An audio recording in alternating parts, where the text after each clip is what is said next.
How you guys doing? I want to talk to you really quickly about demonization. I want to talk to you about demonization and the occult. Demonization and the occult. How these evil spirits, come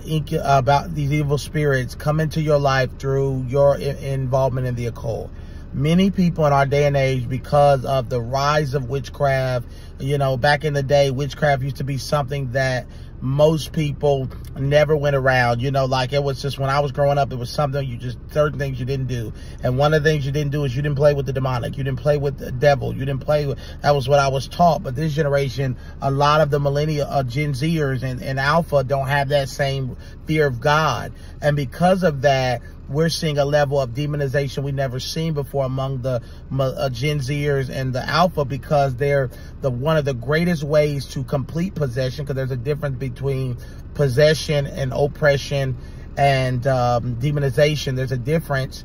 One is where the demon has complete control of you. That's possessed, where the demon owns you.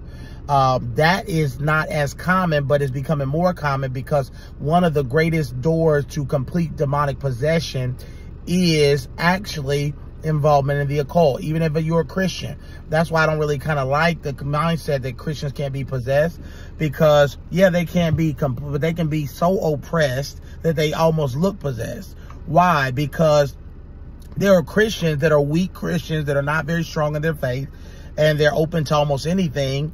They're living in sin, and they go to fortune tellers, or they get involved in seances, or they get involved in palm reading, and they just get involved in all this new age, different type of stuff about the universe, and they get into sage and crystals.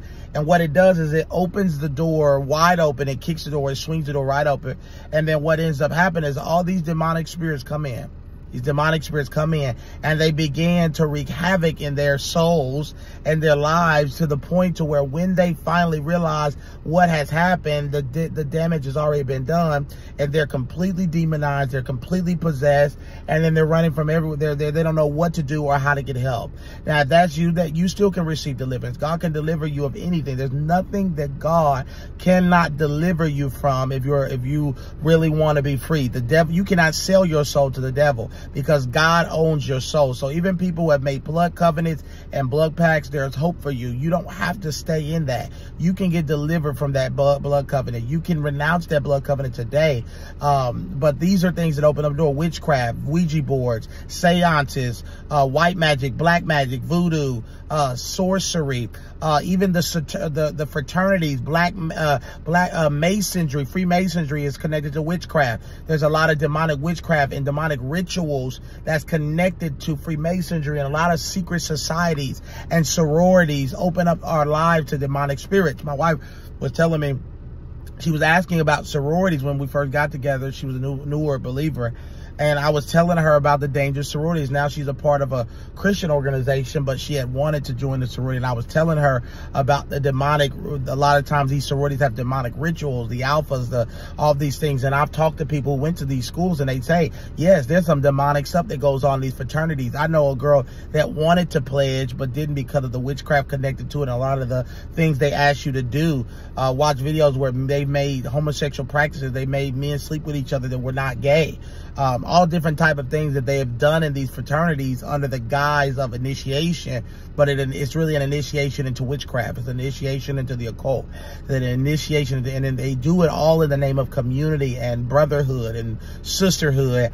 And because people are longing for love, they're longing for the community that they're not getting in a lot of churches, they go to these places.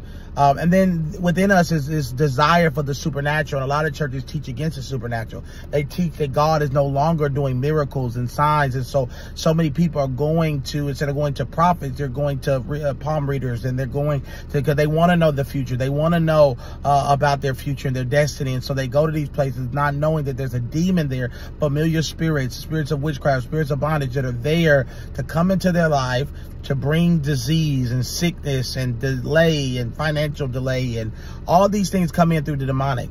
All these things come in through witchcraft. Watching witchcraft, heavy witchcraft movies, watching movies that is really deep in the demonic and things like that can open the door. Not all the time. It doesn't mean if you watch a scary movie you're gonna immediately be demonized. But drugs, smoking marijuana is a gateway into the supernatural, a gateway into the demonic, a gateway into demonization and witchcraft. And so you want to be careful when you're doing this stuff. I want you to share and subscribe to our channel. I pray this bless you and you share this with somebody.